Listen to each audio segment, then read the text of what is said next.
Carl Gustav Jung Swiss, Carl Gustav J.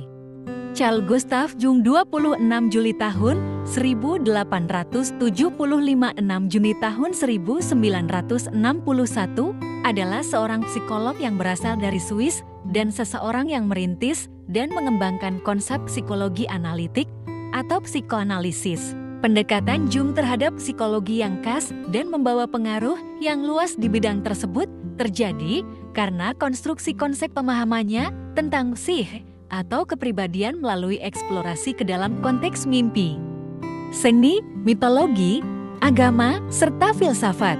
Bagi Jung, kepribadian merupakan kombinasi yang mencakup perasaan dan tingkah laku manusia, baik di dalam keadaan sadar maupun tidak sadar, sehingga kepribadian seseorang dibentuk oleh banyak aspek. Meskipun ia terkenal sebagai seorang psikolog teoretis dan praktis dalam sebagian besar masa hidupnya, ia juga turut berkarya dalam bidang filsafat timur dan filsafat barat, alkimia, astrologi, sosiologi, juga sastra dan seni.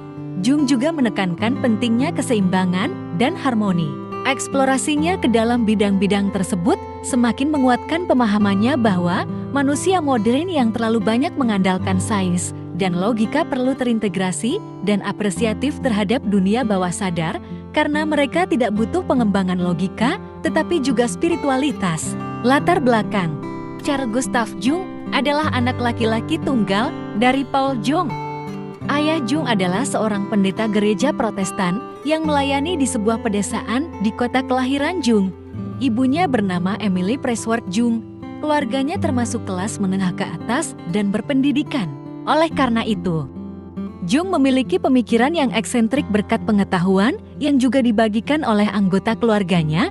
Ayah Jung mengajarinya bahasa Latin ketika ia berusia 6 tahun. Pengajaran yang diberikan oleh ayahnya inilah yang menjadi awal tumbuhnya minat Jung dalam bidang bahasa dan sastra, sehingga Jung bertumbuh dalam minat pengembangan pengetahuan bahasa-bahasa Eropa Barat modern.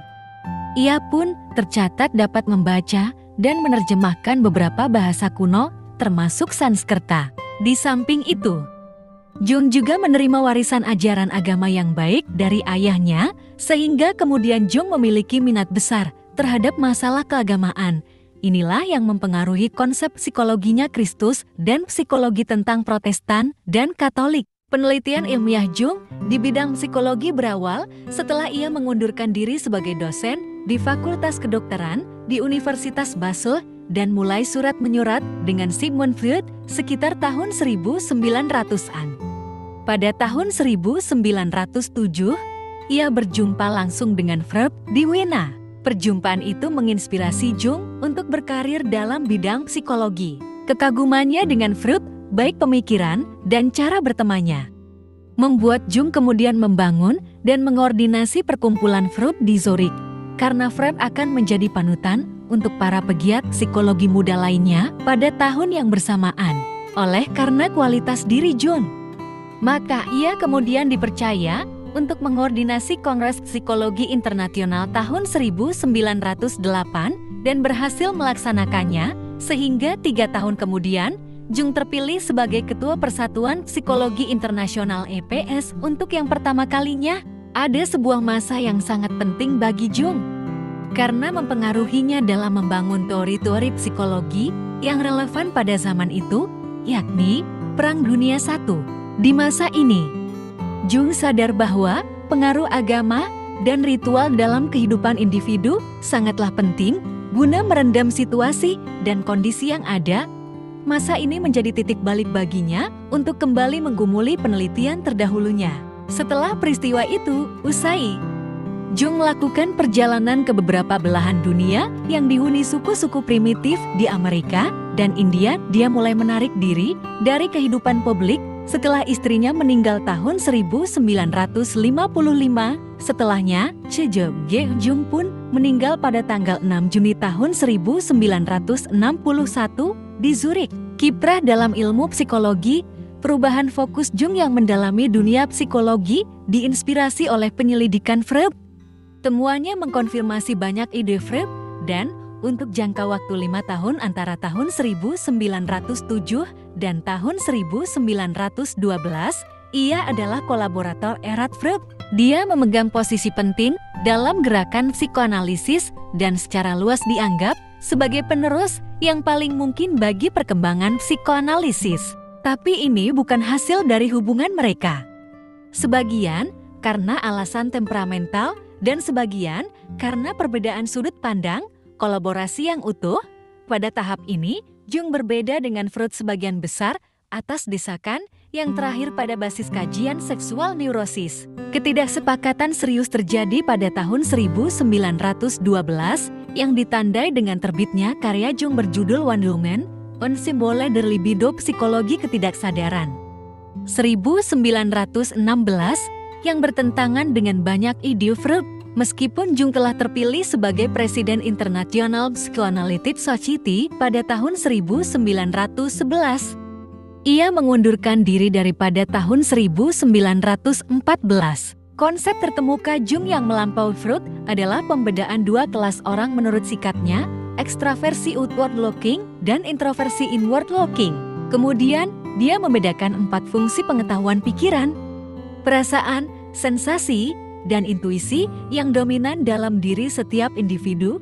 Jung juga memandang mimpi sebagai sesuatu yang luar biasa dan fantasi yang kuat karena intensitasnya yang tidak biasa. Oleh karena itu, mimpi bersifat simbolik sehingga tidak dapat secara gamblang dan mudah dipahami karena intensi personal yang terkandung di dalam karakteristiknya. Jung juga tidak sependapat dengan Freud mengenai seksualitas. Dia percaya libido bukan hanya energi seksual, tetapi juga energi psikis yang umum, sehingga itu juga berfungsi untuk memotivasi individu dalam sejumlah cara penting, termasuk hal spiritualitas, intelektualitas, dan kreativitas. Bahkan, libido dalam perspektif Jung merupakan sumber motivasi individu untuk mencari kesenangan dan mengurangi konflik. Perbedaan lainnya antara Jung dan Freud tampak dalam konsep ketidaksadaran kolektif atau transpersonal. Ketidaksadaran kolektif Jung ini adalah kontribusinya yang paling orisinal dan kontroversial dalam teori kepribadian.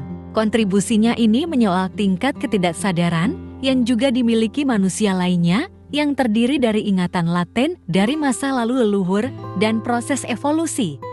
Menurut Jung, pikiran manusia memiliki karakteristik bawaan yang tercetak padanya sebagai hasil evolusi. Kecenderungan-kecenderungan universal ini berasal dari masa lalu leluhur manusia. Ketakutan akan kegelapan, ular, dan laba-laba mungkin menjadi contoh dan menarik bahwa gagasan ini baru-baru ini dihidupkan kembali dalam teori preparate condition. Setelah banyak mengkritik karya-karya Freud, ia dengan sengaja membiarkan aspek dirinya berfungsi lagi dan memberikan sisi irasional dari sifat bebasnya. Pada saat yang sama, ia mempelajarinya secara ilmiah dengan membuat catatan rinci tentang pengalaman anehnya. Dia kemudian mengembangkan teori bahwa pengalaman-pengalaman ini datang dari area pikiran yang dia sebut sebagai ketidaksadaran kolektif, yang dia pegang dibagi bersama oleh semua orang. Konsepsi yang banyak diperebutkan ini dikombinasikan dengan teori arketip yang dipegang Jung sebagai hal mendasar dalam studi psikologi agama. Dalam istilah Jung, arketip adalah pola naluriah, memiliki karakter universal, dan diekspresikan dalam perilaku dan gambar. Konsep psikologi Carl Gustav Jung setelah berkarya dalam perkembangan dunia ilmu psikologi. Jung mengembangkan konsep psikologi yang sangat berpengaruh hingga saat ini, yakni yang paling kontroversial adalah psikoanalisis. Psikoanalisis adalah teori yang menegaskan bahwa seluruh aspek kepribadian individu mengalami perkembangan yang holistik. Sederhananya, kepribadian setiap orang sejatinya mengalami proses evolusi. Jung melandasi teorinya pada gagasan bahwa terdapat 2 level dalam psi, yakni kesadaran dan ketidaksadaran. Kesadaran merupakan pengalaman yang bersifat personal, sedangkan ketidaksadaran berkaitan dengan keberadaan masa lalu. Di titik ini, Jung sampai pada kesimpulan bahwa psi andil membentuk dan mengubah kepribadian, dan kepribadian tercipta melalui sebuah proses evolusi psi yang kompleks dan mutual. Oleh karena itu, di dalam proses evolusi psi terdapat beberapa tingkatan. 1. Kesadaran-kesadaran merupakan proses yang melibatkan ego. Cakupan ego adalah nalar, logika, perasaan, dan ingatan.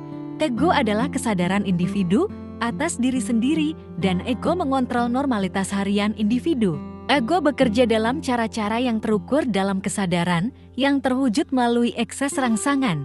Lebih lanjut, Jung mengkategorikan ego ke dalam dua jenis sikap, yakni introvert dan ekstrovert yang saling mempengaruhi dan membentuk kepribadian individu. Introvert memuncak pada pikiran dan perasaan sendiri, sedangkan ekstrovert melibatkan dunia luar dan orang lain. Setiap individu memiliki kecenderungan atas kedua sikap itu. Namun tetap ada dominasi yang tampak melalui ekses rangsangan masing-masing. 2. Ketidaksadaran pribadi. Ketidaksadaran pribadi merupakan proses yang melibatkan pengalaman, terdiri dari semua pengalaman yang dilupakan, yang kehilangan intensinya karena beberapa faktor, utamanya hal-hal yang tidak menyenangkan. Jung menyebut kompleks-kompleks sebagai kumpulan pengalaman emosional, perpetual, sensual, yang tersimpan dalam ketidaksadaran tersebut dan punya pengaruh besar terhadap ego sehingga membentuk pola perilaku spontan.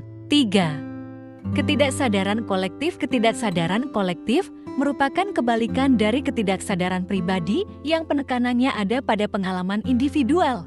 Ketidaksadaran kolektif inilah juga yang mengatur pikiran, emosi, dan tindakan individu terhadap kepercayaan agama, mitos, serta legenda.